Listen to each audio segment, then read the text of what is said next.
Well, good evening and welcome to the Brian Crombie Radio Hour on Saga 960. Tonight, we're going to talk to a couple of different people about getting back to school. We're going to talk to a former student trustee on the Peel Board of Education, and we're going to talk to two teachers that are teaching, one in Peel and one in Georgetown. So I want to start off with Kenisha Arora. Kenisha, really a fascinating background. We could chat with her for a long period of time, and maybe I'll have her back to do that because she has just finished a term as a student trustee on the Peel School Board of Education. And now she's at University of Western Ontario, and she right away got on some student representatives, first-year representative at Western. So someone who's obviously very involved. She does, is it a podcast or a series of interviews that you do on your own? And then, you've been active in a bunch of issues. So Kenisha, welcome to my show. How are you? Thank you very much, Mr. Crombie. It's an honor to be here. So what is this? Is this a podcast that you do as well that I see? Yes, I actually work with Telka TV, and we do interviews with ministers to educate people on politics. My show is called Let's Talk Politics, so we do a lot of segments. So you've been in politics for quite a while and active both on Peel and now at Western, is that correct? Yes, that's correct. What motivated you? I was always interested. Actually, I always had a passion for serving others, and from a young age I realized that there's so many ways to do that. I am a bit of a philanthropist, so I've actually founded my own organization called the Hope Sisters, through which my sister and I also support vulnerable members within our community. And throughout these initiatives that I've held as a young child, I realized that there's nothing more influential than advocacy and advocating for those who do not have a voice. And that's just where my passions lie. And I love, supporting others and uplifting others in the community. Unbelievable. Well, we're going to have to talk about that more in the future, but tonight's show is about back to school. Tell me about what you think is happening at Western, and I presume the purple walls are because you've now gone to Western, and also, what your sense of is what's happening in Peel. That's a really interesting conversation, I think. At the Western, I know that we've had a lot of enforcements, different protocols that are now being enforced in terms of keeping students in their dorms, minimizing social gatherings, or like the groupings of social gatherings. I know Western is known to be a party school, and so it's been a bit of a challenge for most of my peers, I think, during this time. In terms of education, the platforms in which education is being delivered, that's also quite a bit interesting. I know it's been very difficult for many students getting used to all these different protocols and softwares that we have.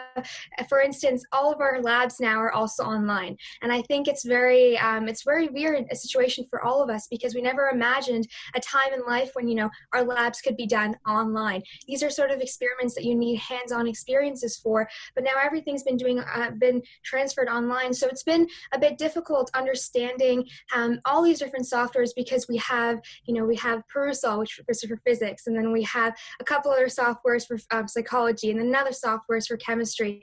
And so for students, it's been very difficult adjusting, but I do know that at Western, they've done a great job with the amount of supports that we have. We have math helplines that run for 4 hours a day, and then we have, psychology helplines. We have other supports for biology and chemistry, and I think it's just great that even during a pandemic, our professors, they haven't hesitated to reach out to students, and they haven't failed to actually support us during this time.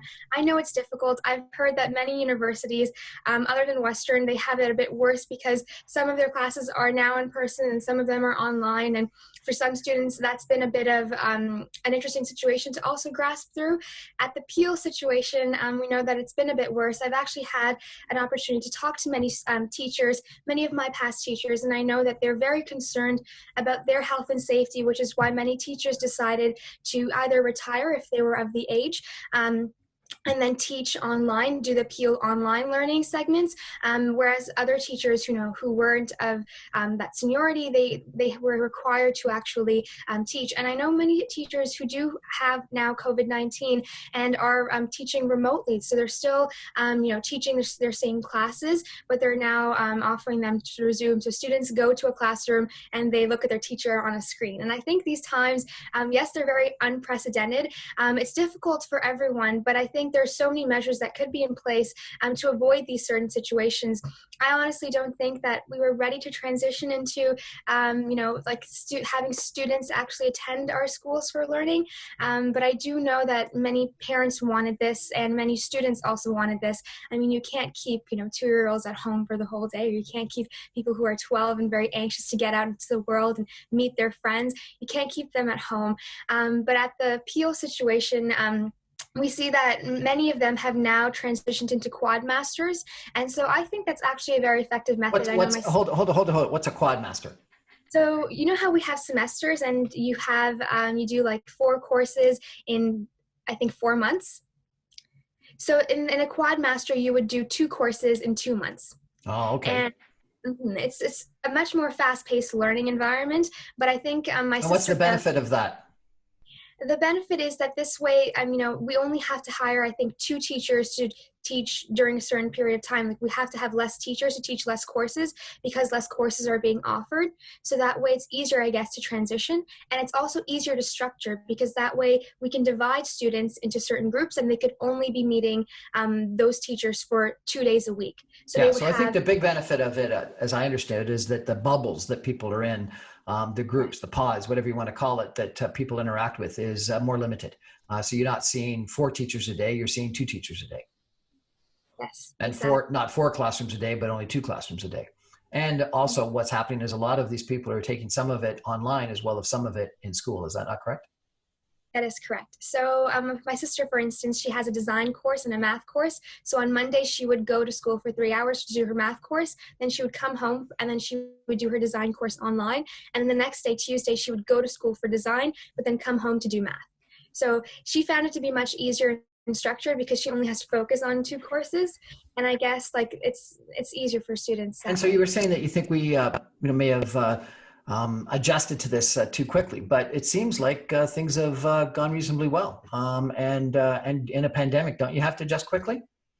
Oh, absolutely. But I think that maybe we could have slowed down the process of adjustment because we look at it now, we're in the second wave, cases have been skyrocketing, and especially in schools and in the Peel and Toronto area, I think that it was a great idea for us to have, transition from university level or post-secondary education all online. But I think it might have also been a good idea to do the same for, elementary schools and secondary schools, because I do know that my sister has been telling me this as well. There's a lot of students who aren't, abiding by, basic hygiene etiquette. And it's been very, I guess, disgusting to see some of the things that she's been telling me about, students picking their nose and spreading it on the desks and stuff.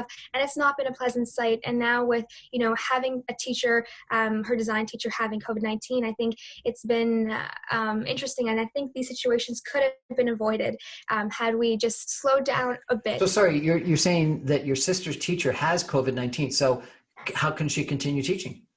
She's doing it remote. So now she's actually attending Zoom lessons, and the students still come into class, but then I think there's someone connects it on the Zoom and on a smart TV or the projector, and then that's how instructions are being delivered. Really? So even while she's off sick with COVID-19 or recuperating, hopefully, from COVID-19, dealing with it, she's continuing to teach. That's amazing. Mm-hmm. It is amazing. And I think it's especially because she's the only one who teaches this IB course. My sister is in the IB program. And so, you can't find other teachers to teach such a rigorous course. Okay, so let's talk about post-secondary education. And I think there's been a bunch of infections at Western, and you mentioned Western has this sort of historical reputation of being a party school. I actually went to Western as well, as you may know, and loved my experience there. And I don't think it was a party school, but what it was a great place to meet people. And some of those people ended up being my friends, numerous decades later. And so the connections that one meets at university end up being so critically important in your life, in your education, in your jobs, etc. If all of the learning is online, don't you miss out on making those connections? No, that's a great point. And I think Western has done such a fantastic job because they value community connection and socialization so much that we've actually had speed friendings during our orientation week. So it's kind of like speed dating. And there was, I think, 300 people in our Zoom call, and then we'd break out into breakout sessions, and then we'd have the opportunity to talk to one person for 5 minutes, and we did that for 2 hours, and we did that every single day. So I think the socialization aspect, and now it is online, so it's a bit different, and you might seem like, there's a wall in front of us, so we might not seem as social, but I think Western has honestly done a fantastic job with keeping that spirit alive, just because of how passionate we are, about socialization and about meeting people and about fostering those connections. So during orientation week, we had these online, Zoom friendings. We also had painting sessions. We also had karaoke sessions. And it was a great way for us to actually meet, different students in our program. And I think, our generation is very social. And so social media has definitely been leveraged during this time. And the That's excellent. That's excellent to hear. I apologize for interrupting. So the other side of things, though, is that the infection rate in London and at Western is up, and reasonably dramatically. There's been a bunch of different people that have been infected, and I think the city and the university have sort of clamped down in that regard. Is there a problem in that your age group feels invincible? Absolutely. We always feel invincible. I mean, if you look at some of the videos as well, people are going to say, oh, I'm 20, I'm healthy, and I can't get COVID. And even if I do, I'm going to be all right. I'm going to survive. And I guess some of it is true. We are healthy in age, and it might not affect us to the same degree as it might affect someone who's older or someone who's more vulnerable in their health. But yes, we do think we're invincible. I think that's part of the problem. Sometimes, people don't think about how their health can actually affect, or how they as a transmitter can actually affect other people, other vulnerable people in the population. And people always want to party. I mean, people always want to have fun, and there's nothing wrong with that. And I guess, Western has also been promoting during our frosh weeks that, we keep our social gatherings to 25 or under 10 if it's indoors. And we've been doing a good job at that, I think. We've also had karaoke sessions. I know usually in orientation we have concerts, but then we had karaoke where we had Loud Luxury. They were broadcasting through Zoom, and everyone was at their house, and we were all having a great time. What do you think would be your message to high school students first, and then to university students as they think about going back to school? They're a little bit nervous, they're a little bit anxious. If you were in front of a whole bunch of them right now, what would you say? My message to the high school students would be to really take caution when you go to school, and not only practice, hygiene etiquettes, but also be aware of the influence that you have to your teachers. I understand that because we are younger in age, we can only be, we can be seen as transmitters, but we do actually influence a lot of the health that goes around us in our bubble. Many of the teachers are very senior in age, and so it's our responsibility that we keep our community healthy together, and we fight together this darkness that's spread by COVID-19. I think we all have the influence in doing that, and if we just focus on the community aspect of fighting this virus, then we'll get through it all. And my message to students at Western or in universities is, I know transitioning is hard, and it's going to be hard. It's going to be hard to adapt, especially as a first-year student. I understand that this is not how we planned our graduating year, or even our, entering into university or post-secondary education to look like. But it's all about adaptation. It's all about resilience. And if we do fight together this battle with our peers, with our teachers, with our professors, with our community members, I think we're going to get through everything. And I think it's really important for us to stay optimistic and just abide by the guidelines that, Doug Ford has put in place, and trust the whole process. Kenisha Arora, first-year representative on the Western the Western Students' Council, and what is it? The Social Sciences Council? Is that what it is? Science Student Council. I was trying to figure out what SSC means, and then also former student trustee for the School Board of Education and Peel. Thank you very much for joining us, and thank you for your words of encouragement and inspiration to high school students and to university students. Really appreciate it.